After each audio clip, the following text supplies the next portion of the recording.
Hello kids, welcome to 10 Learns. Today we will discuss separation of substances.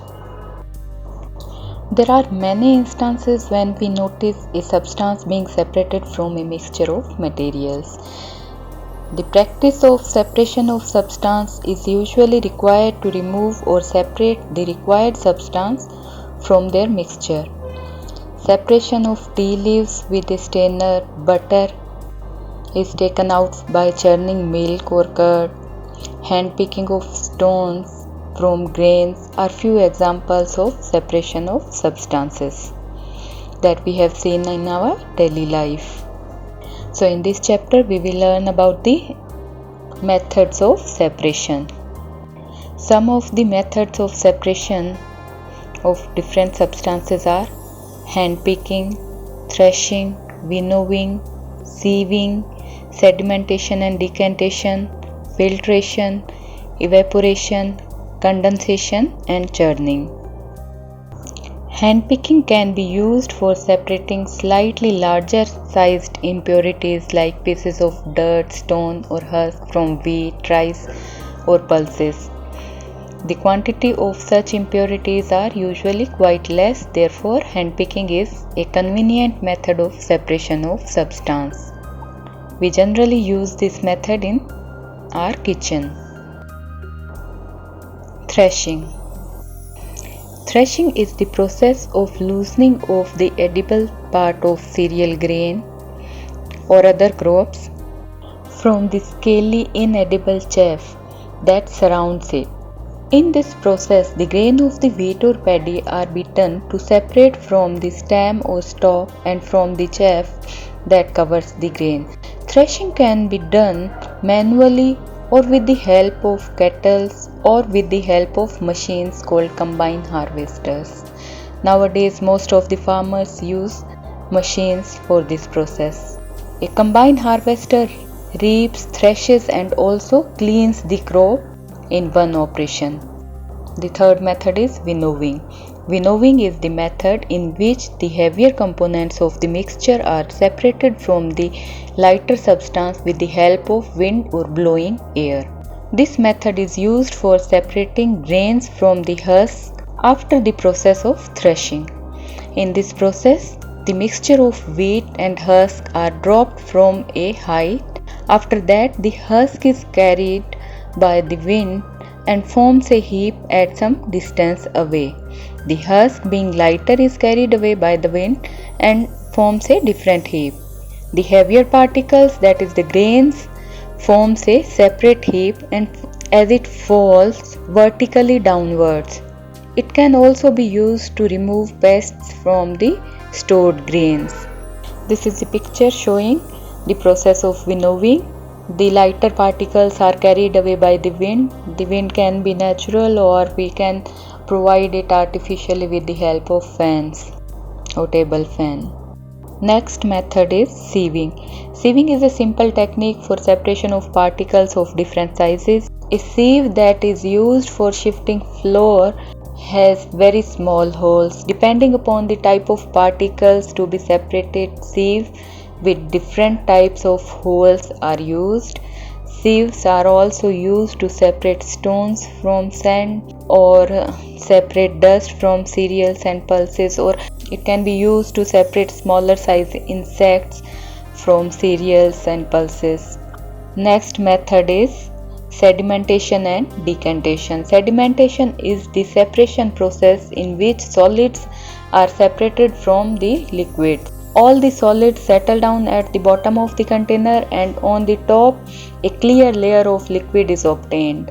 For example, solid particles like wheat, rice, etc. settle down with water and lightweight impurities like husk, etc. floats on the surface. In mixture of sand and water, sand settles down at the bottom and the lighter impurities float over the water. Decantation is the process for the separation of mixture of immiscible liquid or of a liquid and a solid mixture. This is done by pouring out the upper clear layer of liquid, separation of mixture of oil and water, is an example of decantation. The liquid above the sediment is called supernatant, and the heavy particles that settle down is called sediment.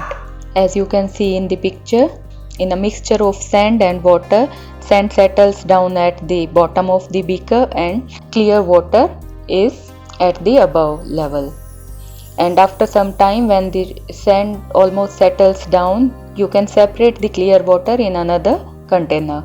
Similarly, in a mixture of oil and water, the water will settle down and oil will make a separate layer on the top of the water, and after putting it stagnant for some time, the oil will be separated and you can separate the oil from the water in another container. The next method is filtration, the process by which two substances, an insoluble solid and a liquid, are separated by passing the mixture through a filtering device is called filtration. For example, after preparing tea, we filter out the tea leaves using strainer. During the filtration, the insoluble solid is retained in the filtering device, whereas the liquid passes through it. It is important that the particles of the insoluble solid are bigger than the holes of the filtering device so that they do not pass through the filtering device. A filter paper is the filtering device that has very fine pores in it. As in the picture you can see, there is a mixture of insoluble solid and a liquid in a container, and when we passes it through a filter paper, the insoluble solid stays in the filter paper as a residue and clear water is collected in the conical flask. Now we will discuss about evaporation and condensation. Evaporation and condensation are two processes through which the matter changes from one state to another. As we all know, matter can exist in three different states: solid, liquid or gas. In evaporation, matter changes from a liquid to a gas. In evaporation, the mixture is heated and the liquid part evaporates, leaving behind the solid part. For example, salt is obtained by evaporating seawater. So when we evaporate the seawater, the dissolved salt is obtained and the water part evaporates. In condensation, matter changes from a gas to a liquid. In nature, water vapor in the air condenses to form its liquid form, the dew, which we can see on the grass in the morning. This is the picture showing evaporation and condensation. When water is boiled, it evaporates, and the steam, when comes in contact with a metal plate which contains ice on it, that is, it is cold, it again converts into liquid form. This is the condensation. So when we boil the water, the liquid changes into the gas, that is, water changes into steam or vapor. When it touches the cold plate, it again turns into liquid, that is, again turns into water. The next method of separation is churning. Churning is the process of shaking up cream, curd or whole milk to make butter. Usually using a butter churn, that is a machine. In this process, butter is separated from the buttermilk. So when we churn the cream or curd or whole milk, the butter is separated and the buttermilk is left behind. So these were some of the methods of separation. Now we will know about solution and solubility. Solubility is a property referring to the ability of a given substance, that is the solute, to dissolve in a solvent. Dissolving is a change when substance mixes completely with the liquid they have been added to. Not all the substances are soluble in all liquids. Some are soluble in water, others are soluble in oil. When one substance dissolves in another substance, the solution is formed. A solution is a homogeneous mixture containing a solute dissolved into a solvent. Homogeneous mixture is a mixture in which the composition is uniform throughout the mixture. So when a solvent is completely dissolved in a solute, we will get a homogeneous mixture.